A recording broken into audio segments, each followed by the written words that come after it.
Dicen que el silencio es oro. Pero ese día, en el patio de mi padre, el silencio fue el sonido de una puerta cerrándose de golpe, sobre todo lo que había intentado reconstruir. El aroma a carbón y costillas sobrecocidas flotaba en el aire. Los niños corrían entre los aspersores y un altavoz Bluetooth tocaba éxitos country de los 90 con demasiada estática. Desde lejos, probablemente parecía una reunión familiar perfecta. Risas manteles a cuadros limonada, sudando en jarras de plástico. Pero desde donde yo estaba, a medio camino, entre la manguera del jardín y la silla plegable de la que acababan de echar a mi hija, se sentía como una trampa en la que caí sin leer las señales. Mi hija Sofía, de 8 años, y demasiado valiente para su propio bien, había intentado sentarse junto a mi padre. Él no gritó. Nunca lo hacía. Solo dio esa sonrisa tensa y ensayada, y dijo: cariño, ¿por qué no vas a buscar a tu hermano? Ella se quedó confundida, luego decepcionada, pero asintió y corrió hacia Lucas, su hermanito de 6 años, un torbellino ocupado haciendo hoyos en la tierra con un tenedor de plástico sin notar gran cosa. Di un paso adelante por instinto. Solo quería sentarse, papá.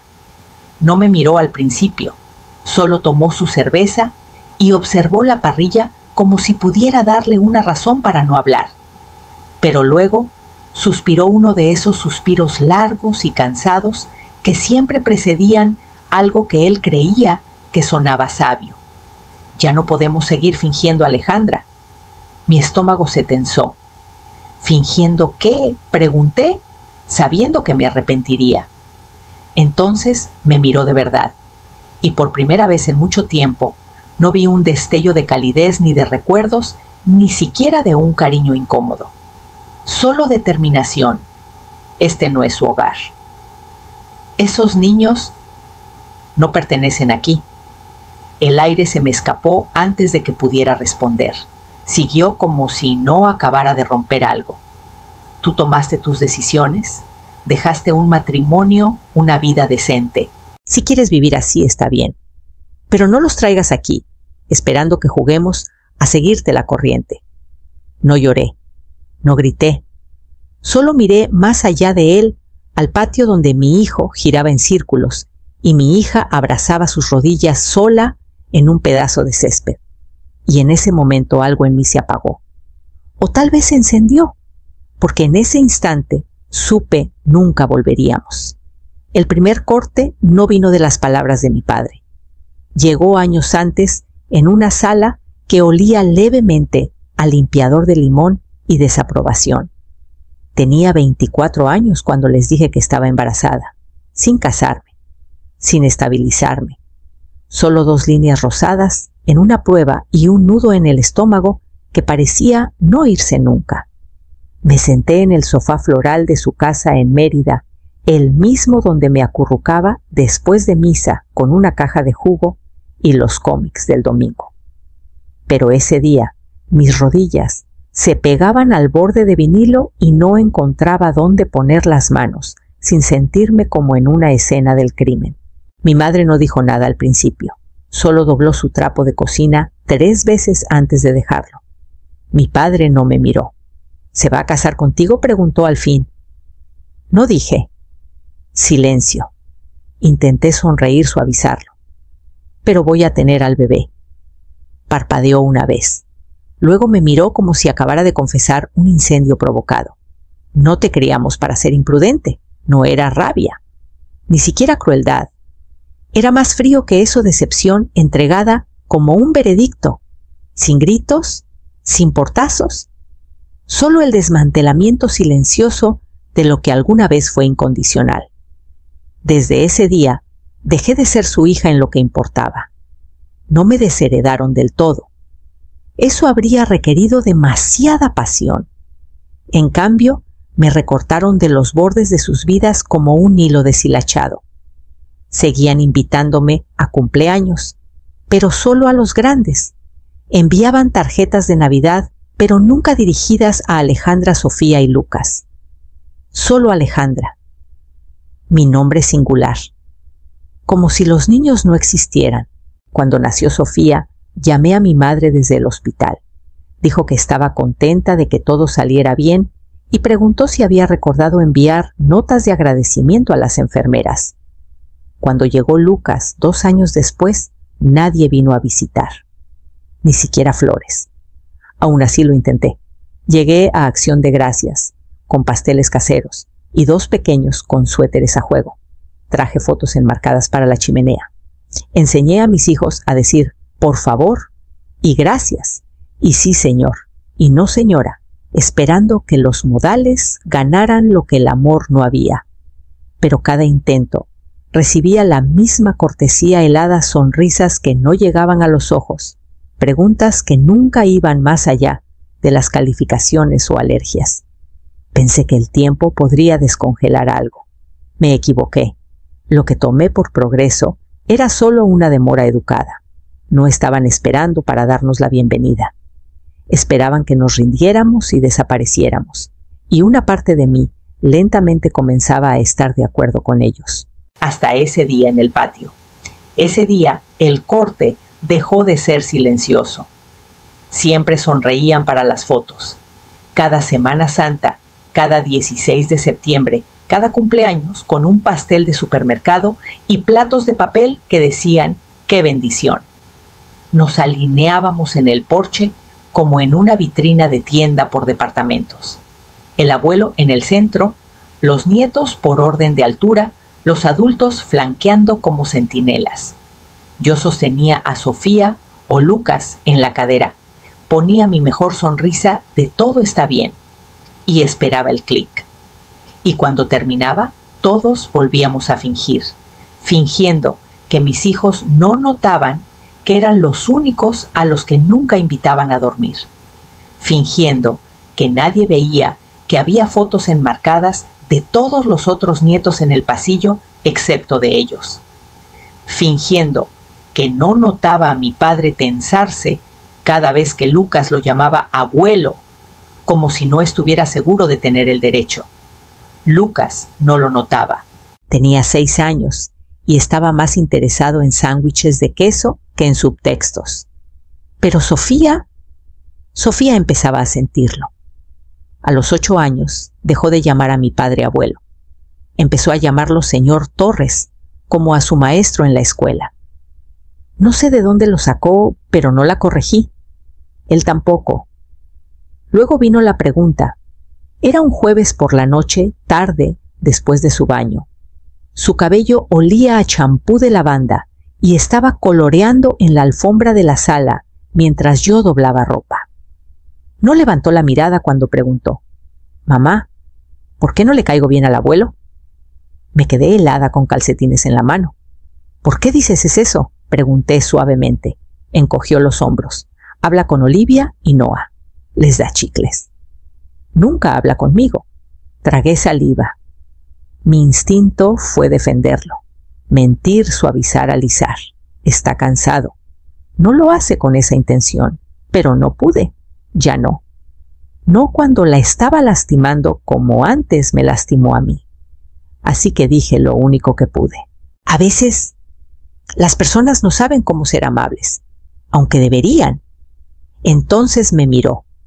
Ojos demasiado viejos para su carita. Pero yo me esfuerzo mucho. Mi corazón se partió por la mitad. «Lo sé, pequeña», susurré, atrayéndola a mi regazo. «Eres la persona más fácil de querer en el mundo. Nunca lo olvides». Asintió. Pero sabía que se quedaría con ella. Siempre se queda esa primera vez que te das cuenta de que alguien a quien quieres que te quiera no lo hace. Esa noche lloré en el cuarto de lavado. No porque mi padre me hubiera herido de nuevo, sino porque ahora también la estaba lastimando a ella. Y yo lo había permitido. Se suponía que sería una visita rápida. Mi prima Daniela estaba graduándose y toda la familia se reunía para un almuerzo en el patio con sillas plegables, huevos rellenos y discursos de felicitación que siempre duraban demasiado. Me dije que nos quedaríamos 1 hora, tal vez 2, solo lo suficiente para las fotos, las sonrisas educadas el pedazo de pastel. Luego inventaría una excusa y llevaría a los niños a casa. Pero la vida tiene una forma de deshacerse cuando solo intentas mantenerla unida. Sofía derramó limonada en el mantel. Lucas tiró una maceta. Lo limpié todo disculpándome con cada respiro, mientras los otros padres reían y tomaban refrescos, sus hijos sentados rígidos con polos bien puestos, como si hubieran nacido domesticados. Entonces mi padre me llamó.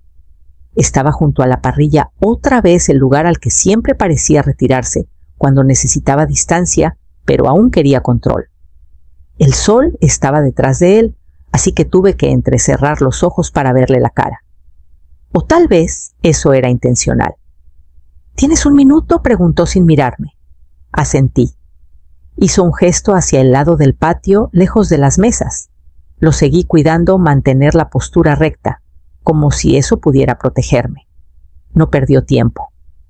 Quiero hablar de los niños. Mi garganta se apretó. ¿Qué pasa con ellos? Su mandíbula se movió como cuando intentaba no decir algo demasiado duro, pero nunca lo lograba del todo. Esto no está funcionando, Alejandra. No respondí. Solo esperé. Continuó. Vienes con ellos esperando que todos finjamos que esto es normal, como si así se viera una familia. Mis manos se enfriaron. Es una familia, dije en voz baja pero firme. Bufó. Los tuviste sin casarte, con un hombre que desapareció antes de que nacieran. Dejaste todo lo que te criamos para hacer. ¿Para qué? Esto hizo un gesto vago hacia la fiesta, como si mis hijos fueran manchas en la celebración. Te apartaste de la decencia, de la tradición, de todo lo que tu madre y yo te enseñamos. Y entonces lo dijo. Te criamos mejor que esto. Lo miré con la boca abierta, pero no salió nada. Ya no era solo juicio, era una condena, un veredicto. Y yo estaba ahí, no como su hija, sino como su decepción tallada en carne. No lloré, no delante de él, solo asentí una vez y me alejé, de vuelta hacia las sillas plegables, hacia mis hijos. Tomé la mano pegajosa de Lucas y susurré al oído de Sofía, es hora de irnos.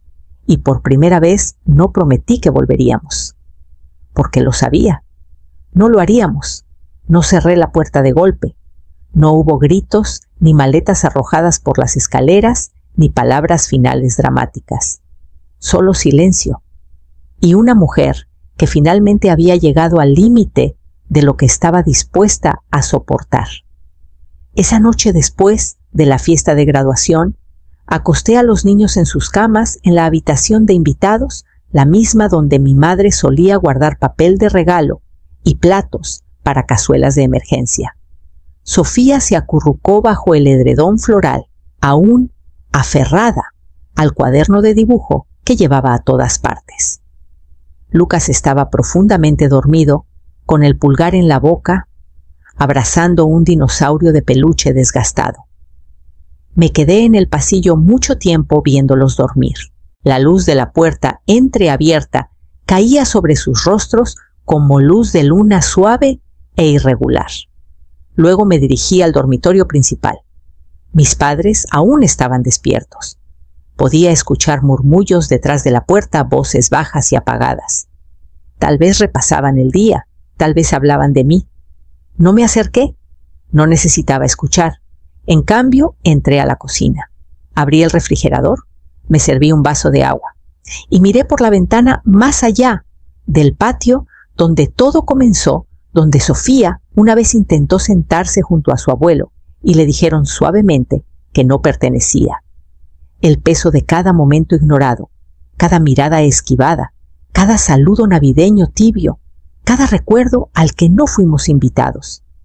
Cada vez que me convencí de que no lo hacían con esa intención, todo cayó sobre mi pecho como cemento húmedo. Y de repente no podía respirar en esa casa. Empaqué las maletas en silencio. Doblé la ropa de los niños, cerré las cremalleras, puse sus zapatos junto a la puerta. Reuní sus cuadernos de dibujo, sus envolturas de snacks, sus almohadas de viaje. Luego tomé mis llaves y pedí un auto por app. No quería arriesgarme a que mi padre despertara y ofreciera una última mirada que pudiera deshacerme. Cuando el auto llegó al camino de entrada, desperté suavemente a los niños. Les dije que íbamos a casa. Sofía no preguntó por qué. Solo asintió y deslizó su mano en la mía. Lucas bostezó y murmuró algo sobre dinosaurios. Nos fuimos en la oscuridad, los faros cortando la noche de Mérida. Nadie nos persiguió, nadie llamó. Y cuando cruzamos los límites de la ciudad, Sofía se apoyó en mi brazo y susurró: «¿Somos malos, mamá?». Parpadeé fuerte, con la garganta apretada. «No, pequeña», dije. «Solo estamos en la historia equivocada». Pensé que irme se sentiría más ruidoso, pero no fue así. Se sintió limpio, como quitarse un vestido que nunca te quedó bien. Nos mudamos a un departamento de 2 recámaras, en el lado oeste de Mérida, pintura descascarada, en el porche azulejos disparejos, pero sin juicios en las paredes. Al casero no le importaba mi pasado, solo que el cheque se pagara. Fue el primer lugar en años que sentí que nos pertenecía, aunque gruñía cada vez que se encendía la calefacción. Tomé horas donde pude, turnos entre semana en una cafetería del centro, asistente de fin de semana en un centro de arte para niños. Calificaba dibujos, limpiaba pintura de dedos pegajosos y aprendí a estirar un pollo rostizado para 3 comidas. No teníamos mucho, pero teníamos mañanas. Sofía aprendió a trenzarse el cabello sola. Lucas empezaba cada día con una pregunta: ¿seguimos siendo libres? Y siempre respondía que sí, incluso cuando el coche se descomponía, incluso cuando tenía que elegir entre gasolina o comida. Hubo noches en las que lloré en el lavabo del baño, con el agua corriendo para ocultar el sonido. Miraba al espejo y me preguntaba si había arruinado sus vidas solo por intentar protegerlos. Pero por las mañanas saltaban a la cama y pedían hot cakes, y eso era suficiente. Dejé de ir a eventos familiares. Dejé de responder mensajes de grupo que nunca fueron realmente para mí. Nadie vino a buscarnos. Nadie preguntó a dónde habíamos ido. Simplemente desaparecimos. Volví a pintar tarde en la noche, después de que los niños se dormían, no para galerías ni encargos, solo para recordar cómo se sentía crear sin permiso. Mis manos encontraron su ritmo: colores abstractos, formas salvajes, libertad en lienzo. Un día en el centro, una niña me vio pintar en un momento tranquilo y susurró: «¿Me puedes enseñar?». Esa simple pregunta encendió algo que pensé que había enterrado. Para finales de ese año, comencé a ofrecer clases de arte, los fines de semana para niños como los míos, los callados, los ignorados, los que no recibían tarjetas de cumpleaños de sus abuelos. La voz se corrió. Llegaron padres. Entraron donaciones. Mudamos las sesiones a una biblioteca comunitaria, luego a un espacio de estudio compartido. Lo llamé el Rincón Valiente, porque eso era lo que se necesitaba para aparecer, especialmente cuando nadie aplaudía. Seguíamos sin tener mucho, pero teníamos música por las mañanas, lápices de colores en los cajones de la cocina, risas que no pedían aprobación, y paz, mucha paz. No necesitaba perdón, no necesitaba reconciliación, solo necesitaba que mis hijos supieran en cada comida, cada cuento, antes de dormir cada tarde, manchada de pintura, que eran queridos, que pertenecían, y nadie, ni siquiera mi padre, podía quitarnos eso nunca más. Comenzó con 5 niños y un montón de materiales donados, pinturas al temple viejas, marcadores secos, que pasé horas reviviendo caballetes con patas que no encajaban del todo. Nos reuníamos en la parte trasera de una iglesia metodista los sábados, después de que cerraba el banco de alimentos. Barría migajas, apilaba sillas plegables y despejaba espacio para que la imaginación floreciera. Llegaban tímidos al principio, niños que no hablaban mucho, niños a los que les decían baja la voz más que tú importas. Algunos eran como Sofía y Lucas. Otros venían de hogares de acogida, albergues o departamentos desgastados con paredes de papel. Pero cuando sus pinceles tocaban el lienzo, algo pasaba. El ruido se convertía en color, el dolor en forma. Y poco a poco, semana tras semana, esos niños comenzaban a ocupar espacio. Yo también. La voz se corrió más rápido de lo que esperaba. Los padres locales comenzaron a compartir historias. Mi hijo pregunta cada semana si es día del Rincón Valiente. Mi hija sonrió por primera vez en un mes. Solicité una beca de arte comunitaria por impulso. No esperaba mucho, pero 2 meses después llegó una carta, 8,000 euros, para expandir nuestro programa. Lloré allí mismo en el porche, con Lucas tomándome de la mano y Sofía preguntando si por fin podíamos comprar pinceles de verdad. Lo hicimos. Compramos pintura, cuadernos de dibujo, snacks. Construí un pequeño sitio web. Creé un logo con estrellas y garabatos.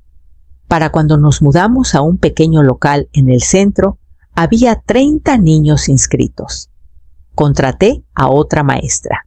Hicimos nuestra primera exposición estudiantil. Vino gente de toda Mérida, reporteros locales, bibliotecarios, hasta el asistente del alcalde. Un artículo lo tituló La revolución silenciosa de una madre. Cómo una mujer reconstruyó una comunidad con una caja de crayones. Al principio no reconocí a la mujer del titular, pero luego vi la foto yo en jeans, manchados de pintura, sonriendo junto a 2 docenas de niños que parecían alegría en movimiento. Y me di cuenta, esa era yo ahora, no la hija, no la decepción, solo alguien que dejó de pedir un asiento en la mesa y construyó la suya propia. Y lo mejor de todo, Sofía dejó de llamarse la niña que nadie quería. Se llamó a sí misma artista. Parte 8. Finalmente lo notaron. Era un martes por la mañana cuando llegó el mensaje. Acababa de terminar de limpiar la gran mesa de pintura. En el Rincón Valiente, huellas azules y verdes, esparcidas como confeti en los bordes cuando mi celular vibró. Número desconocido. Código de área de Mérida. Lo ignoré.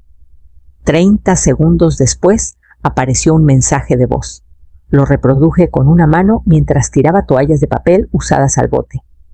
Hola Alejandra, soy Daniela, de la familia. Vimos el artículo sobre tu centro de arte. Es realmente algo. El abuelo también lo vio. Él quería hablar. Me quedé helada. El palo de la fregona se me resbaló de la mano y chocó contra el suelo. Por 1 minuto entero no me moví. Mis manos aún olían a pintura al temple y jabón de limón. Podía escuchar a Sofía de fondo, en el estudio riendo con los niños más pequeños, mientras ayudaba a colgar su nueva pared de maravillas. Su risa antes era rara. Ahora era parte del latido del lugar, y ahora ellos lo notaban. 3 años de silencio, 3 años de cumpleaños ignorados, fiestas pasadas por alto, sin mensajes, sin tarjetas, ni siquiera un feliz Navidad. Ahora habían visto un artículo en el periódico y de repente existía otra vez. Esa tarde llegó un sobre de Manila al estudio, sin dirección de remitente. Dentro había una carta con la letra de mi padre, precisa, afilada, como si la hubiera escrito con una regla en la mente. Alejandra, no entendía lo que estabas haciendo antes. Todavía no lo entiendo del todo. Pero leí lo que dijo ese reportero y vi las fotos. Construiste algo. Algo que importa.